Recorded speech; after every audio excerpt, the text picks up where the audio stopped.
আসসালামু আলাইকুম সুপ্রিয় দর্শক, সবার কি অবস্থা? হাজির হয়ে গেলাম দীপ্ত টিভি নিবেদিত দেনা পাওনা নাটকের 241তম পর্বে কি সব ঘটতে চলেছে তার অগ্রিম আপডেট নিয়ে। এই পর্বটি কেউ মিস করবেন না, কারণ এই পর্বে আপনারা দেখতে পারবেন রিয়ার বাবা রিয়া এবং ইরফানের বিয়ের জন্য এবার ইরফানের মাকে ওসমান সাহেবকে ছাড়ানোর প্রস্তাব দিবে এবং পারিকে ইরফানের জীবন থেকে আজীবনের জন্য সরিয়ে দেওয়ার ব্যবস্থা করতে বলবে। তখন ইরফানের মা কি করবে তা নিয়ে ভাবতে থাকলে ঠিক তখনই মিতু এসে বলবে, মা, ইরফান কিছুতেই এই বিয়ে এবং পারমিতাকে ডিভোর্স দিতে রাজি হবে না। এটা যদি করতে পারে একমাত্র পারমিতাই পারবে। আপনি পারমিতাকে বুঝিয়ে বলেন।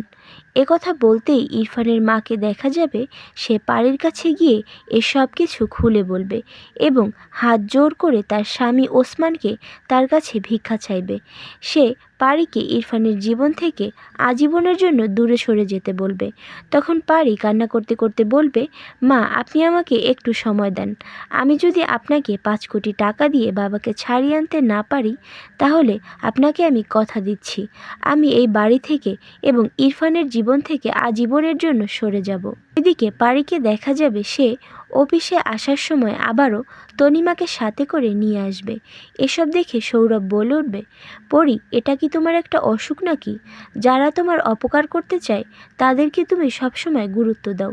এই তনিমা তোমার বারবার ক্ষতি করার চেষ্টা করেছে, আর তুমি তাকেই কেন বারবার তোমার নিজের সাথে জড়াচ্ছ? আর অন্যদিকে আপনারা দেখতে পারবেন পারিকে দেখা যাবে সে এবার কষ্টে দুঃখে একেবারেই তার বাবার বাড়িতে চলে যাওয়ার সিদ্ধান্ত নিবে।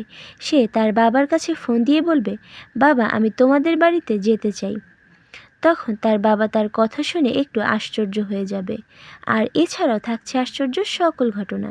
সুতরাং সবাইকে দেনা পাওনা নাটকের আগামী পর্ব দেখার আমন্ত্রণ রইল। ধন্যবাদ।